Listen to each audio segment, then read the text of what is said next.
Hai semua, hari ini kita akan melanjutkan pelajaran kita dari mata pelajaran Administrasi dan Infrastruktur Jaringan. Judul dari bab ini adalah melakukan konfigurasi dan perbaikan routing statis. Pada video sebelumnya, kita telah membahas submateri pertama yaitu pengenalan routing statis, yang mana materi pokoknya adalah prinsip dan cara kerja routing statis, keuntungan dan kerugian routing statis, dan perintah dasar routing statis. Kompetensi dasar dari materi ini adalah mengevaluasi routing statis dan mengonfigurasi routing statis. Baiklah, sekarang kita akan masuk pada materinya. Materi pembahasan kita kali ini adalah konfigurasi routing statis. Ada beberapa langkah yang harus dilakukan ketika hendak melakukan konfigurasi routing statis. Hal pertama yang harus kita ketahui adalah prosedur dan teknik konfigurasi routing statis. Routing digunakan untuk proses pengambilan sebuah paket dari sebuah alat dan mengirimkannya ke alat lain melalui sebuah jaringan yang berbeda. Jika jaringan yang kita gunakan tidak memiliki router, maka kita tidak akan bisa melakukan routing. Sekarang kita masuk pada prosedur untuk melakukan routing paket. Yang pertama adalah kita harus tahu dulu alamat tujuan dari paket yang akan kita kirimkan. Yang kedua, mempelajari network remote. Prosedur yang ketiga adalah dengan mencari tahu semua kemungkinan route yang dapat dilakukan ke semua remote network. Yang keempat adalah menentukan rute terbaik untuk setiap network remote. Dan yang kelima dan terakhir adalah router menyimpan tabel routing yang menggambarkan bagaimana cara untuk menemukan network remote atau jaringan-jaringan remote. Kita lanjutkan materinya. Sekarang kita masuk pada teknik konfigurasi untuk melakukan routing statis pada Cisco, yaitu dengan cara memberikan IP pada interface, mengaktifkan interface, dan menentukan route statis, yang mana hal ini bisa dilakukan dengan 3 cara, yaitu menggunakan exit interface, menggunakan next hop IP address, dan bisa juga menggunakan penggabungan dari keduanya. Oke, sekarang kita masuk pada studi kasus routing statis. Contoh studi kasus yang akan kita buat pada kali ini adalah yaitu topologi jaringan yang ada pada 2 buah gedung, yang mana masing-masing gedung menggunakan satu router Cisco sehingga nanti masing-masingnya dihubungkan oleh router tersebut. Langkah-langkah konfigurasi routing statis pada kasus ini adalah yang pertama, kita harus terlebih dahulu memberikan IP address pada masing-masing laptop yang akan digunakan atau komputer. Yang kedua, kita harus melakukan konfigurasi pada router, yang mana di router ini yang kita atur adalah pertama itu hostname, IP address, mengaktifkan interface pada router itu, kemudian kita memasukkan IP route untuk tabel routingnya. Oke, langsung saja kita masuk pada kasusnya. Di sini kita buat topologinya. Bagian ini, bagian kiri kita ibaratkan itu satu gedung dan bagian kanan kita ibaratkan gedung yang lain. Jadi di sini ada 2 buah router, 2 switch dan 4 PC. Jadi masing-masing PC sudah diberi IP. PC 0 itu IP-nya 192.168.10.2. PC 1 IP-nya itu 192.168.10.3. PC 2 192.168.20.2, PC 3 192.168.20.3. Oke, kemudian di routernya di sini kita buat di router yang mana itu fast Ethernet 00 terhubung ke switch. Kita beri IP 192.168.10.1. Kemudian fast Ethernet 10 kita beri IP 10.10.10.1. Di router yang satu lagi di sini kita lihat fast Ethernet 10 itu kita beri IP 10.10.10.2 dan di sini kita menghubungkan router kepada switchnya yaitu melalui fast Ethernet 00 kita beri IP 192.168.21. Oke, sekarang kita akan mencoba pingnya. Di sini kita mencoba ping antar gedung. Kali ini dari PC 0 kita ping ke PC 1. Di sini sudah sukses karena sebelumnya sudah diberikan IP-nya.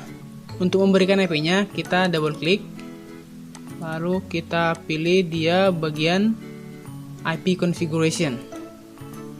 Nah, di sini dia sudah dimasukkan IP address, subnet max, dan default gateway-nya. Oke, sekarang kita coba ping yang di gedung 2 dari PC 2 ke PC 3. Dia sudah sukses. Oke, sekarang kita masuk pada konfigurasi pada routernya. Untuk di router ini kita akan melakukan konfigurasi. Di sini dia masih merah, artinya dia belum terhubung. Oke, kita buat dulu. Kita klik sekali, baru di sini kita masuk pada menu CLI. Di sini ada pertanyaan continue with configuration dialog, kita pilih no. Karena jika kita pilih yes, maka dia akan masuk pada konfigurasi widgetnya. Oke, kita pilih no, tekan enter sekali. Oke, tampilan pertamanya adalah router. Yang harus kita lakukan adalah kita mengetikkan enable, lalu kita buat configure terminal. Oke, sekarang kita sudah masuk pada konfigurasi terminalnya. Kemudian yang akan kita lakukan sekarang adalah kita akan mengaktifkan interface dan kita akan memberikan IP pada setiap interface-nya. Oke, kita lihat lagi di sini.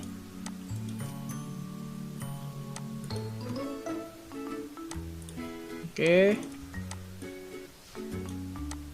sini kita lihat tadi yang mana FA00 atau Fast Ethernet 00 dia terhubung ke switch dengan IP 192.168.10.1. Kita buat interface FA00, enter. Sekarang kita akan membuat IP-nya, IP address 192.168.10.1. Kita buat sesuai IP yang sudah kita atur tadi. Lalu kita masukkan subnet max-nya 255.255.255.0. Lalu kita enter. Kemudian kita buat no shutdown. Oke, dia sudah aktif. Lalu kita akan mengatur IP address dari yang selanjutnya, yaitu kita akan menghubungkan dari router 1 ke router 2 melalui FA10. Oke. Untuk settingnya kita buat exit dulu supaya keluar dari pengaturan interface yang pertama tadi. Oke. Selanjutnya kita buat interface FA10. Oke, sekarang kita masukkan IP-nya. IP address 10.10.10.1 sesuai yang ada di sini. Baru kita masukkan subnet max-nya 255.255.255.0. Oke, kita buat no shutdown. Oke, sudah masuk. Kita buat exit. Oke, sudah. Bagian konfigurasi dari gedung A sudah. Di sini dia sudah berwarna hijau. Di sini masih berwarna merah karena kita belum mengatur konfigurasi di router di gedung yang satu lagi. Oke, kita masuk pada router 1. Kita buka CLI seperti yang tadi. Oke, kita ulangi prosesnya. Kita pilih no, enter, enable. Lalu kita masuk pada konfigurasi terminal. Conf T. Oke. Kemudian Sekarang kita masuk pada pemberian IP pada setiap portnya. Oke, di sini dia FA00 terhubung ke switch dengan IP 192.168.20.1. Oke, kita buat interface FA00 IP address 192.168.20.1.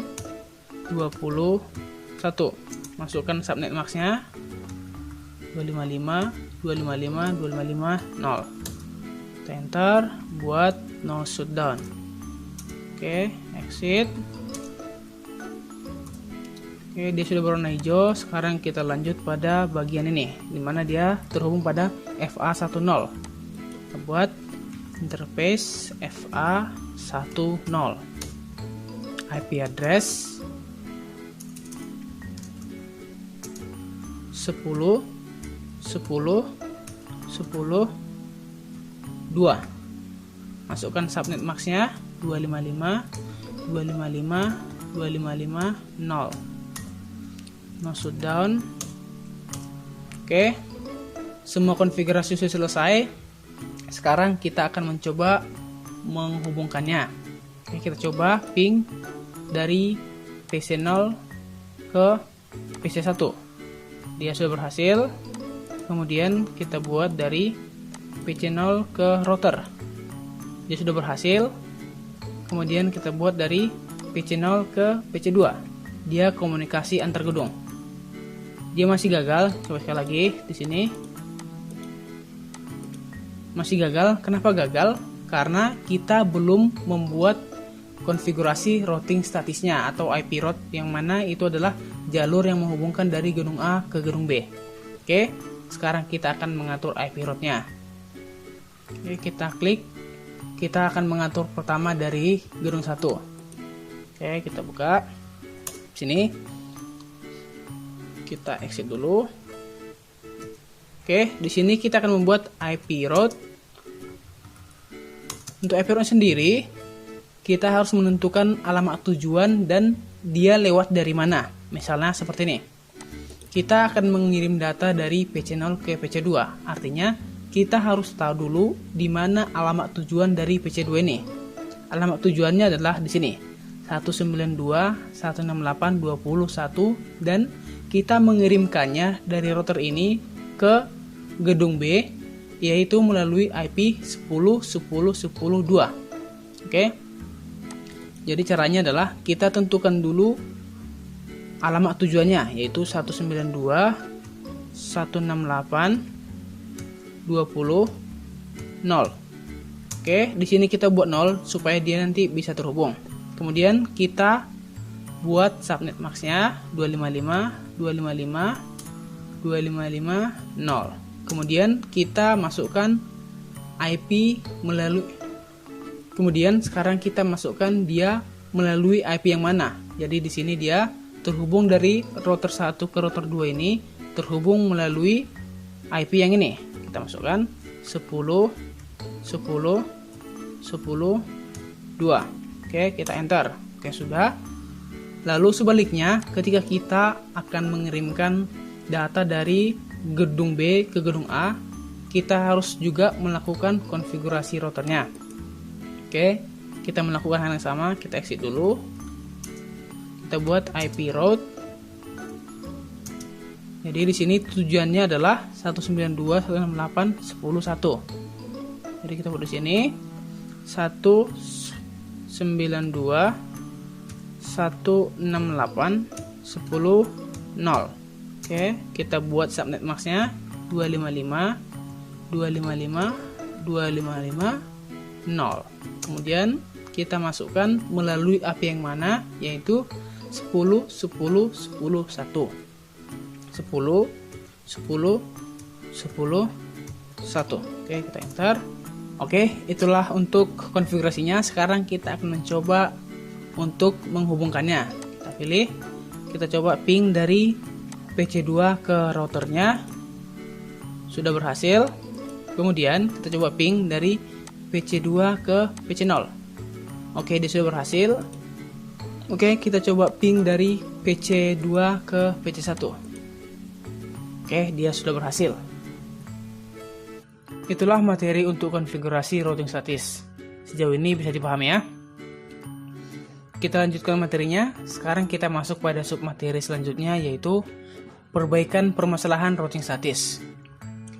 Sebelum kita hendak melakukan perbaikan permasalahan routing statis, maka alangkah baiknya kita sudah tahu dulu apa saja masalah atau permasalahan apa saja yang mungkin terjadi pada routing statis tersebut.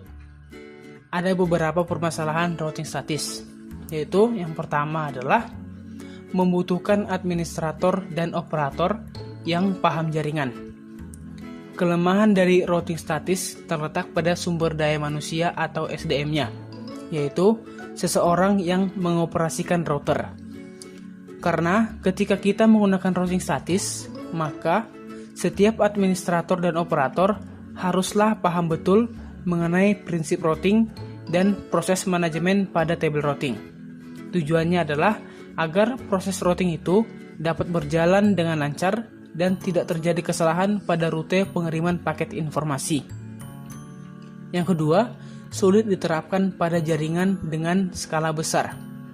Sesuai dengan masalah yang pertama tadi, yang mana adanya keterbatasan pada kemampuan sumber daya manusia atau SDM, itulah yang dapat menyebabkan routing statis tidak cocok jika diterapkan ke dalam jaringan yang berskala besar.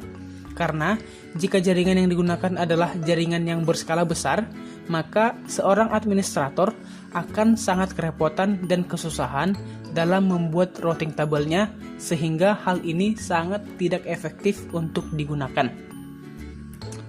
Yang terakhir adalah proses edit data pada routing table harus dilakukan secara manual. Sebelum sistem harus menutup atau membuka sebuah rute pada proses routing, maka administrator harus lebih dulu melakukan pengeditan dan pembaruan pada routing table secara manual. Tentunya, hal itu akan menyulitkan operator jika jaringan yang digunakan terlalu besar, sehingga akan sangat banyak pembaruan pada routing table. Dan hal ini akan memakan waktu yang cukup lama, sehingga akan mengurangi efisiensi waktu dari proses routing yang akan berlangsung. Oke, baiklah, sekian materinya untuk kali ini. Jika masih kurang mengerti materinya, silahkan kalian putar ulang video ini, atau boleh juga bertanya. Terima kasih.